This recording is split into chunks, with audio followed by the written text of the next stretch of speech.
영의 세계의 유일한 실제이신 우리 주 예수 그리스도를 찬미합니다. 오늘은 성 프란치스코의 작은 꽃들 13번째 시간입니다. 이제 16번째 그 일화로서 성녀 글라라와 실베스텔 그 형제가 성 프란치스코의 기도 부탁에 세상에 나가서 설교해야 한다고 조언한 일입니다. 제3회인 제속회의 시작과 또 새들에게 설교를 했고 제비들에게 조용히 해주도록 명한 이야기로 꾸며져 있습니다. 이 이야기에서 가장 주목할 부분은 성인이 새들에게 설교를 한 일입니다. 이 이야기는 언제인지 알 수 없으나 아마도 1212년에서 14년경인 듯하며 제3의 제속회를 창립할 생각을 가졌지만 1221년 후에야 세우게 되었습니다. 그리스도의 겸손한 종 성 프란치스코는 회심한 지 얼마 안 되어서 많은 동료들을 모아 형제에 받아들였으나 자기는 기도와 수도에만 열중할 것인가 아니면 세속에 나가 설교를 해야 할 것인지를 결정짓지 못하여 매우 고심을 하였습니다. 성인은 하나님의 거룩한 뜻을 알고 싶어 하였지만 자기의 기도뿐만이 아니라 마음속에 깃들인 겸손 때문에 자신이 결정하거나 또는 자기가 직접 기도하여 알아보려 하지 않고 다른 사람들의 기도 속에서 하나님의 뜻을 찾아보려고 하였습니다. 그래서 마세오 형제를 불러서 글라라 자매에게 가서 내가 설교를 하러 나가는 것과 기도와 수도에만 집중하는 것 중 어느 편이 더 좋은가를 하나님께서 가르쳐 주시도록 가장 훌륭한 이렇게 동료 자매로서 또 기도의 동역자로서 정성껏 기도해 달라는 말을 내 이름으로 전달해 주시오 하고 명령했습니다. 또 실베스텔 형제에게도 찾아가서 이와 같이 이르시오 하고 마세오 형제를 보냈습니다. 실베스텔 형제는 세속에 있을 때 성 프란치스코의 입으로부터 하늘만큼 높고 지구만큼 넓은 황금 십자가가 튀어나오는 것을 본 사람이었습니다. 그는 매우 믿음이 깊고 성덕이 높아서 그가 청하는 것마다 하나님이 다 들어주셨으며 또 여러 번 하나님과 이야기한 일이 있는 사람이었기 때문에 성 프란치스코가 남달리 그에게 신뢰심을 가지고 있었던 것입니다. 마세오 형제는 부탁받은 대로 글라라 성녀에게 가서 말하고 또 다음에는 실베스텔 형제에게 가서 성 프란치스코의 뜻을 전달하였습니다. 그러자 실베스텔 형제는 곧 엎드려 기도하기 시작하였습니다. 기도 중에 하나님의 응답을 받고 실베스텔은 다음과 같이 말했습니다. 내가 지금 말하는 것은 하나님께서 말씀하신 것이니 그대로 프란치스코에게 전하시오. 하나님께서 그분을 지금의 신분으로 부르신 것은 그 자신만을 위한 것이 아니라 그분을 통하여 많은 사람들을 구원코자 하심입니다.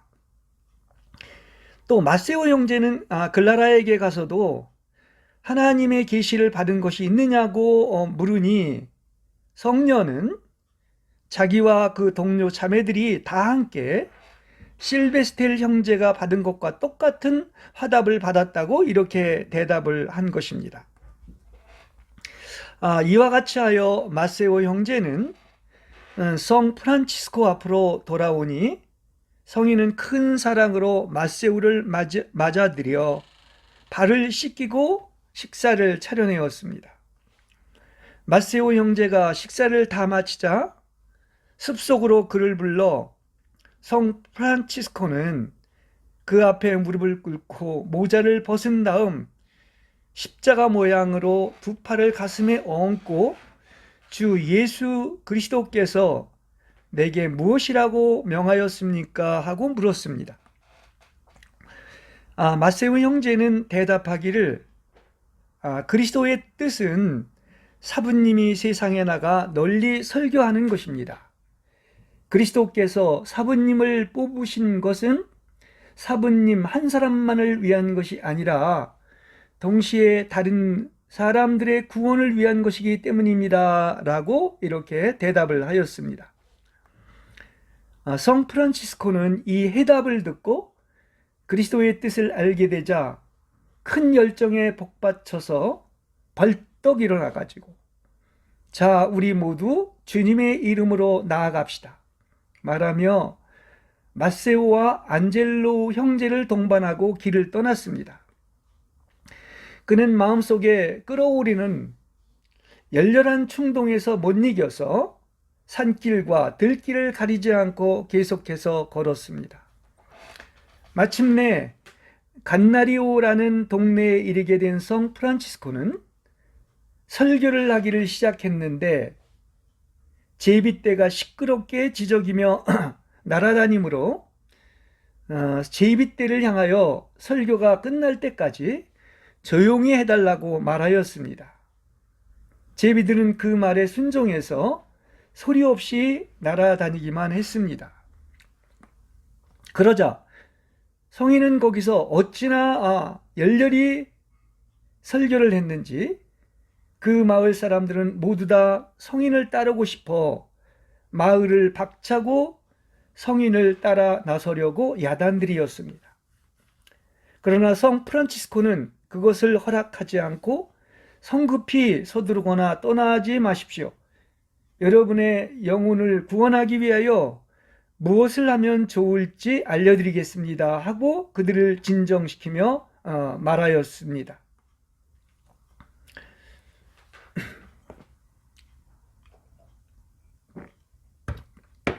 성인은 이때부터 이제 세계 모든 사람의 구원을 위하여 제3회 재속회를 창립하려고 계획을 하게 되었습니다. 성인은 그 사람들을 깊이 위로하고 회개할 마음을 준비시켜 준 후에 이곳을 떠나서 간나리오와 베바노 중간 지점에 도착했습니다. 이와 같이 변함없는 열정으로 계속해서 전도 여행을 하고 있었는데 어느 날 성 프란치스코는 길가에 몇 그루의 나무 위에 그 근방에서는 볼 수 없었던 무수히 많은 새들이 앉아 있는 것을 보고 이상히 여겨서 여러 동료들에게 여기서 잠깐만 기다려 주시오. 우리 형제들인 새한테 가서 설교하고 오겠습니다 하고 말했습니다. 그리고 풀밭으로 들어가서 땅에 있는 새들한테 설교를 하기 시작을 하였습니다. 그러자 금방 나무 위에 있던 새들도 성인 앞으로 날아와서 설교를 들으며 꼼짝 않고 모두 다 그대로 있었던 것입니다. 그 새들은 나중에 성인이 축복해 줄 때까지 떠나지를 않았습니다.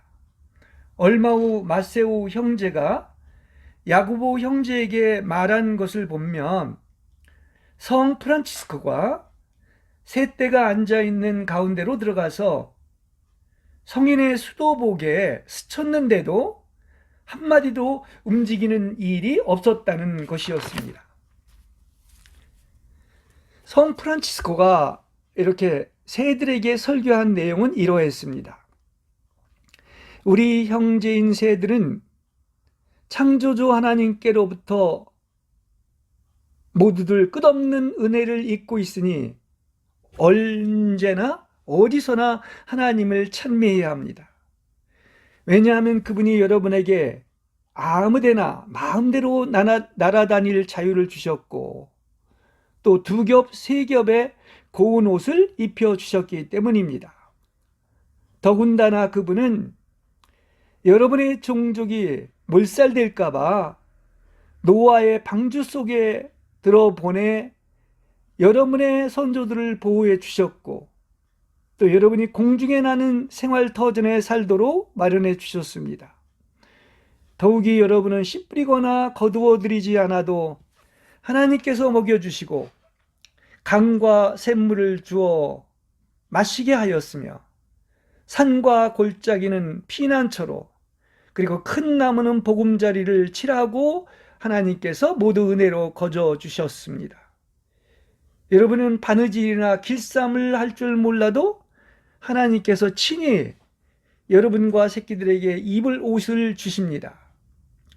이처럼 좋은 것을 많이 주셨으니 창조주께서는 여러분을 무척 사랑하시는 것입니다.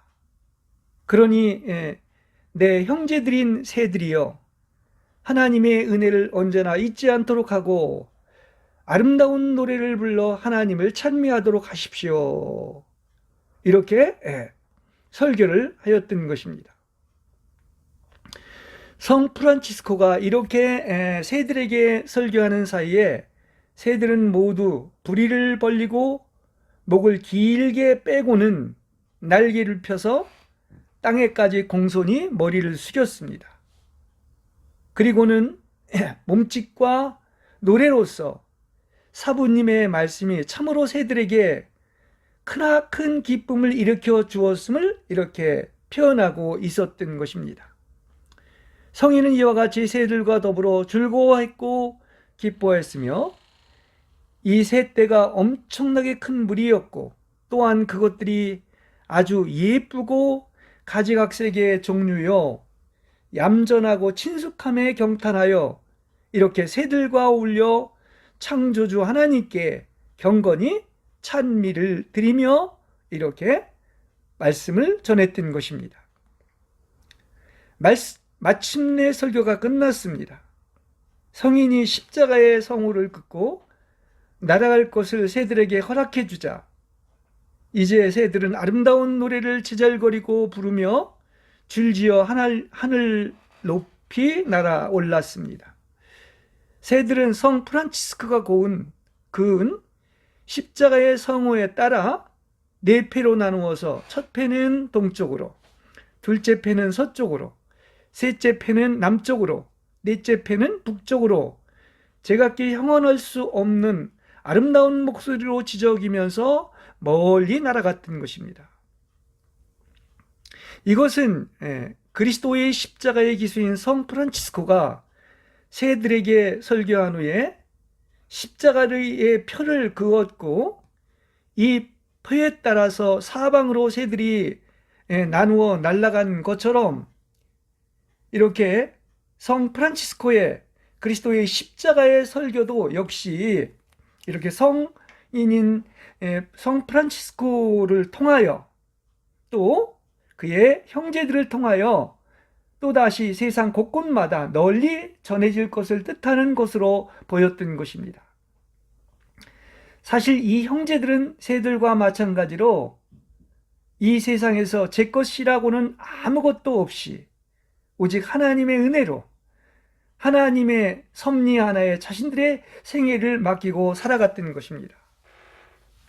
바로 이것이 그 유명한 새들에게 설교한 일화로서 성 프란치스코는 하나님의 계시로 성경을 너무나도 잘 알고 있었고, 또 성경이 이렇게 체험으로 실제가 되었던 것을 볼 수가 있습니다.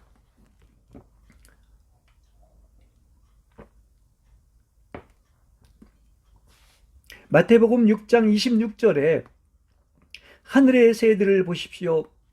씨를 뿌리지도 거두지도 않고 창고에 모아들이지도 않지만 여러분의 하늘의 아버지께서 기르십니다. 여러분은 그것들보다 귀하지 않습니까? 또 이어서 마태복음 10장 29절에 참새 2마리가 한 아사르운에 팔리지 않습니까? 그러나 여러분의 아버지께서 허락하지 않으시면 그중 한 마리도 땅에 떨어지지 않을 것입니다 라고 하였습니다. 욥기 38장 41절에서도 까마귀 새끼들이 하나님께 부르짖으며 먹이가 없이 돌아다닐 때 누가 까마귀에게 먹이를 줍니까? 하나님께서 먹이를 주시고 기르십니다. 이러한 내용들은 이렇게 새들에게 은혜를 베풀 뿐만 아니라 이 새들보다 더 귀한 바로 이렇게 선택받은 믿는 이들에 대하여 이처럼 사랑하고 완벽하게 보호해주고 있다는 사실을 이야기하고 있는 것입니다. 그렇습니다. 새들도 이토록 입히고 먹히고 기르시고 보호하시는데 여러분은 이 새들보다 더 귀한, 다시 말하면 새들이라고 할 수 있고, 새들은 언제나 지절거리며 노래를 합니다. 그래서 오죽했으면 이렇게 환히 작약한다는 말이 있는데, 이것은 그야말로 참새가 너무나 기뻐서 날뛰며 이렇게 노래한다는 그런 뜻을 가지고 있는 것입니다. 그렇습니다. 그래서 우리도 마찬가지인 것이죠. 너무 기뻐서 날뛰며 이렇게 좋아하는, 그래서 찬미를 하나님께 드리는 것이 바로 우리 선택받은 믿는 이들의 생활인데, 지금 성 프란치스코와 함께 이런 일이 벌어지고 있고 또 이렇게 새들과도 교통하고 있는 것입니다. 사실 독수리로 표현되어 있는데 독수리는 그 주님이고 또 믿는 우리들로서 우리들은 함께 부활해서 하늘들의 영역에 앉아 있는 것을 알 수 있습니다. 이러한 모든 것들은 다 또한 성경에 기록되어 있는 것입니다. 이렇게 하나님은 새들의 비유를 통하여 너희를 먹이고 입히고 보호하고 사랑한다는 것을 우리에게 이렇게 보여주고 있습니다. 그렇기 때문에 우리 선택받은 자에게는 우연은 없으며 하나님의 손길 속에 있는 것입니다. 이것을 끊임없이 성경은 강조해주고 있습니다. 이와 같이 여러분에게 이토록 놀랍고 좋으신 하나님이 믿어진다면 우리는 참새처럼 새들처럼 환히 자격하고 독수리처럼 날개치며 비상할 것이며 이렇게 기쁨과 환희에 넘쳐서 언제까지나 지저귀는 새들처럼 하나님을 친밀하게 이렇게 찬미하게 될 것입니다. 이렇게 우리가 성경 여러 곳에서 이야기하고 있는 것처럼 그야말로 이것은 무엇입니까? 그야말로 하나님의 그 놀라운 손길을 이야기하고 있는 것입니다. 우리가 잘 아는 것처럼 오죽했으면 주님께서는 한 아사리온에 2마리의 참새를 살 수가 있는데 이제 2아사리온에는 4마리를 사고 그 다음에 마지막 5째인 덤인 공짜로 팔린 1마리까지도 이렇게 하나님의 섭리대로 된다고 하는 사실인 것입니다. 그러니까 이렇게 이것이 바로 하나님의 섭리라고 이야기를 하고 있는 것은 바로 이 정도의 말씀이라면 우리는 적어도 하나님의 선택받은 자녀로서 이방인이 아닌 우리들은 염려할 것이 아무것도 없을 것이며 이 모든 것이 믿어진다면 여러분은 날마다 환희의 성가를 부르게 될 것입니다.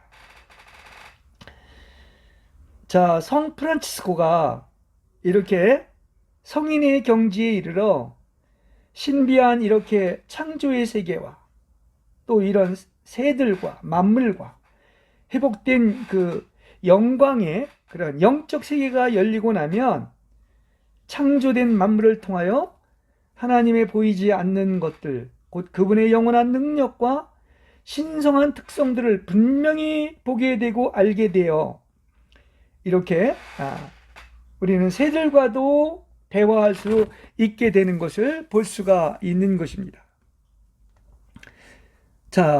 여러분이 새들과 대화하고 싶어지죠? 방법이 있습니다. 무엇입니까? 바로 여러분이 새와 같이 되는 것입니다. 왜 이 얘기를 하느냐고 하면 예수님이 하나님과 함께 하늘에 계셨지만 우리를 너무나 사랑하셨기 때문에 우리와 똑같은 모습을 하시고 육신을 입고 이 땅에 오셨습니다. 그래서 세상은 바로 여러분을 얘기하는 것인데 이처럼 세상을 사랑하사 우리와 같은 모습을 하고 왔기 때문에 그래서 우리는 예수님 안에 사시는 하나님을 보고 만날 수가 있는 것입니다. 우리도 이와 같이 정말 작아지고 낮아지고 또 어떻습니까?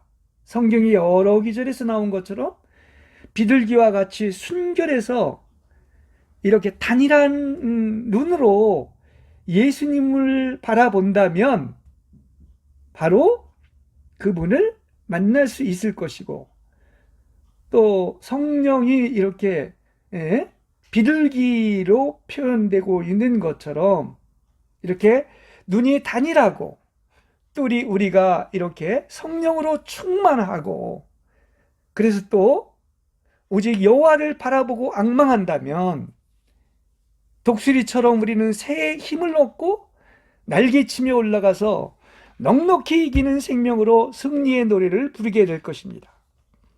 그렇습니다. 이와 같이 내세의 능력을 미리 맛보는 소수의 이런 그야말로 창조의 신비와 그 영의 세계가 열린 이러한 성인들이 있는데 바라기는 우리가 이것을 이렇게 또 경탄하는 것은 우리의 영성도 비약해서 승천의 위치에 이른다면 얼마나 좋겠습니까? 자, 다음에 17번째 일화를 말씀드리겠습니다. 성 프란치스코가 이제 밤중에 기도를 할 때 그리스도와 동정녀 마리아와 여러 성인들과 이야기하는 것을 어떤 어린 형제가 본 이야기입니다. 여기에 나오는 소녀는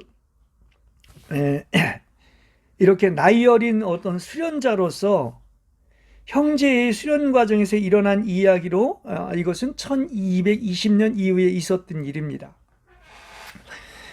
형제에 입회한 순결한 한 소년이 어느 수도원에서 살고 있었습니다. 그것은 매우 궁핍했으므로 형제들은 맨 바닥에서 그냥 잠을 잤습니다. 하루는 성인이 수도원에 들렀는데 늘 해오던 대로 다른 형제들이 잠자는 틈에 일어나서 기도하려고 이렇게 끝 기도를 마친 후에 곧 잠을 청했습니다. 그런데 이 소녀는 성 프란치스코가 얼마나 성덕이 큰지 밤중에 일어나 어디로 가 무엇을 하는지 샅샅이 엿보기로 마음을 먹었습니다. 그러나 잠을 들면 허사가 될까봐 이 소녀는 프란치스코의 곁에 누워서 제 허리띠를 성인의 띠에 잡아 매어 놓아 그분이 일어나면 금방 알게 해 놓았는데 성인은 이것을 전혀 알지를 못했습니다. 자, 한밤중에 모든 이가 잠들자 이제 조용히 성 프란치스코가 일어나 보니 허리띠가 붙들어 메어진 것을 보고서는 이제 소년이 눈치채지 못하게 가만히 매듭을 풀었습니다. 매듭이 풀리자 성 프란치스코는 수도원 가까이에 있는 아름다운 숲으로 가서 거기에 있던 어느 헛간 속에 들어가서 기도를 하기 시작했습니다. 얼마 후에 소년이 잠을 깨어보니 메어놓은 끈은 풀어져 있었고 성인이 이미 일어난 것을 보자 즉시 일어나서 성인을 찾아 나섰습니다. 마침 숲으로 통하는 문이 열려져 있었으므로 그리로 갔다고 생각하고 자기도 숲속으로 들어갔습니다. 자, 성 프란치스코가 기도하고 있는 장소에 가까이 이르자 소녀는 여럿이 큰 소리로 말하는 것을 이렇게 듣게 되었습니다. 그래서 뭐가 이렇게 큰 소리로 들리는지 알아보려고 바짝 다가서니 성 프란치스코의 주위를 신비로운 빛이 둘러싸고 그 빛 가운데 그리스도와 성모 마리아, 그리고 세례 요한, 그리고 사도 요한과 무수한 천사의 무리가 성인과 더불어 이야기를 하고 있었던 것이었습니다. 소녀는 이 광경을 보고 그 말하는 소리를 듣자 그만 기절하여 땅에 쓰러졌습니다. 그렇습니다. 성경 여러 곳에도 보면은 누구는 천둥 소리를 들었다고도 하는데, 이러한 놀라운 광경을 보면 기절하거나 엎어지거나 제정신이 아니게 되는 것입니다.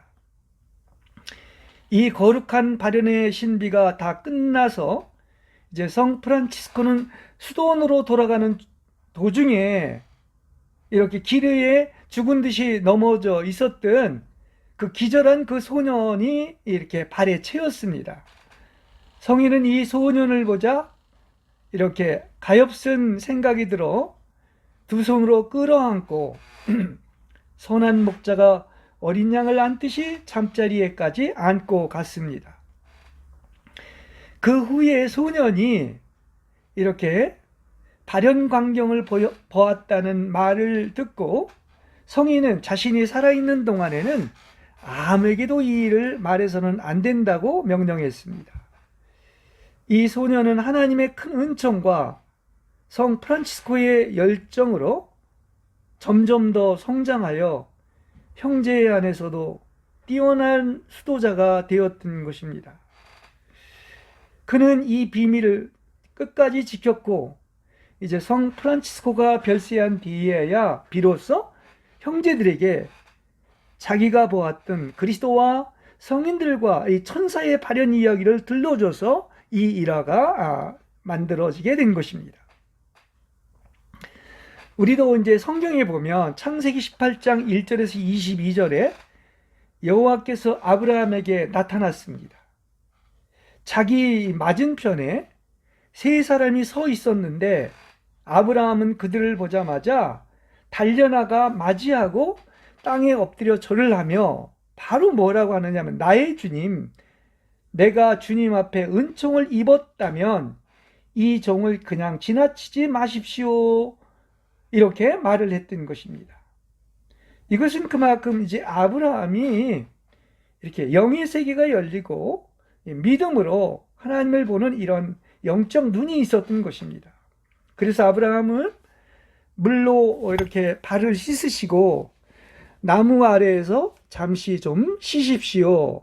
그리고 아브라함은 재빨리 고운 가루 세 스아를 가져다가 떡을 만들고 또 살이 연해 보이는 좋은 송아지를 잡아 요리를 준비하였고, 또 엉킨 젖인 버터와 우유와 준비된 송아지 요리로 정성을 다해서 이렇게 대접을 하였습니다.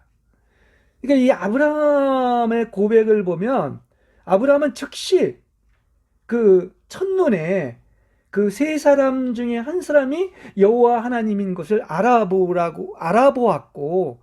그래서 주라고 이렇게 칭하게 된 것입니다.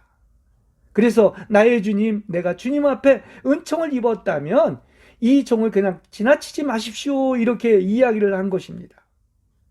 그래서 우리가 보는 것처럼 이렇게 하나님과 두 천사가 발현되어 나타났고, 또 실제 떡과 이렇게 송아지와 버터와 우유로 이렇게 음식을 드신 것은 그렇습니다. 이렇게 하나님이 사람의 수준으로 오셔서 이렇게 아브라함과 교통을 했던 것을 알 수가 있습니다.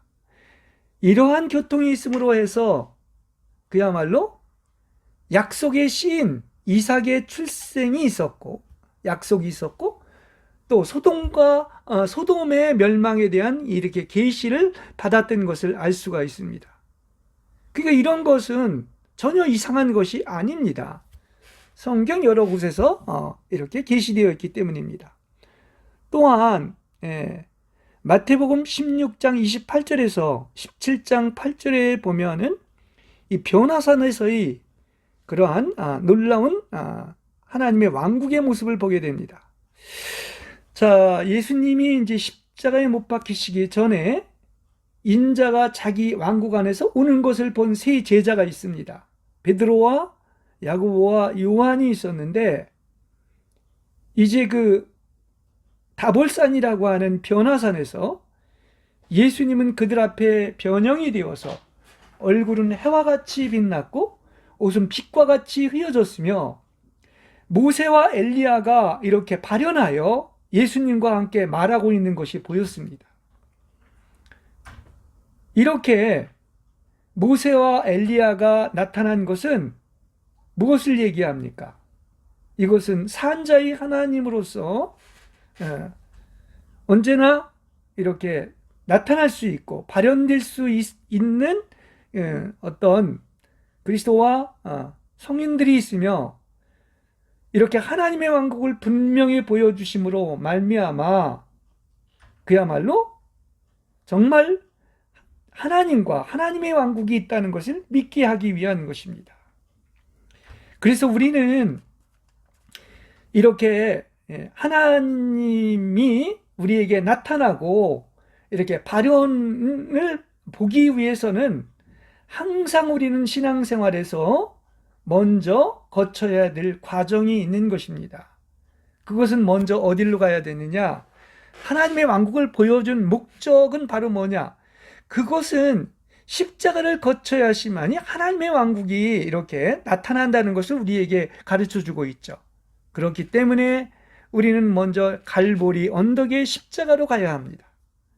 왜냐하면 갈보리 언덕의 십자가를 거쳐야만이 다볼산의 영광인 이렇게 변모된 예수님의 빛나는 얼굴과 성인들의 발현을 볼 수가 있다고 하는 사실인 것입니다.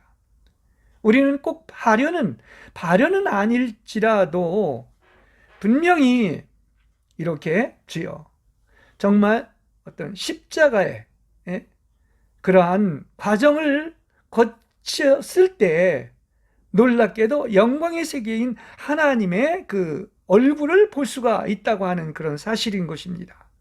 그래서 이렇게 빛나는 변화산을 통하여 볼 수 있는 것처럼 17장 5절에 이렇게 얘기합니다. 마태복음, 하늘에서 들리는 음성은 그는 나의 사랑하는 아들이요 나를 기쁘시게 하는 아들이니 너희는 그의 말을 들으라는 것입니다. 이것이 하늘에서 들려온 음성이었던 것을 알 수가 있습니다. 그렇습니다.